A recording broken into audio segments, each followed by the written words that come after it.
திருச்சி அருகே தானாக முன்வந்து போதை மறுவாழ்வு மையத்தில் சேர்ந்த இளைஞர் ஒருவர் மர்மமான முறையில் தூக்கில் சடலமாக தொங்கிய சம்பவம் பரபரப்பை ஏற்படுத்தியுள்ளது.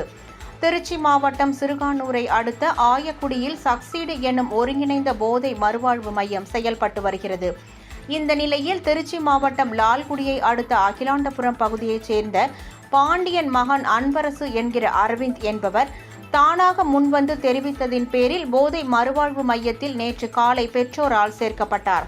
இதனைத் தொடர்ந்து அரவிந்துக்கு மறுவாழ்வு மையத்தினர் ஆலோசனைகள் வழங்கி அவரது அறைக்கு அனுப்பி வைத்துள்ளனர்.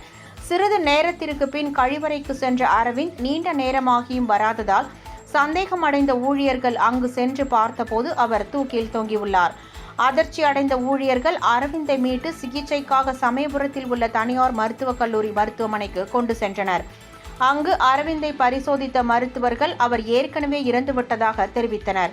இது குறித்து தகவல் அறிந்து வந்த சிறுகனூர் போலீசார் போதை மறுவாழ்வு மையத்தை பார்வையிட்டு விசாரணை நடத்தினர்.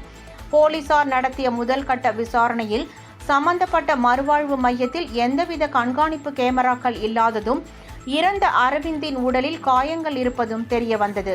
எனவே இந்த சம்பவத்தை சந்தேக மரணமாக வழக்கு பதிவு செய்த போலீசார் அரவிந்த் தற்கொலை செய்து கொண்டாரா அல்லது யாரேனும் கொலை செய்து தூக்கில் தொங்கவிட்டனரா என்ற கோணத்தில் விசாரணை நடத்தி வருகின்றனர்.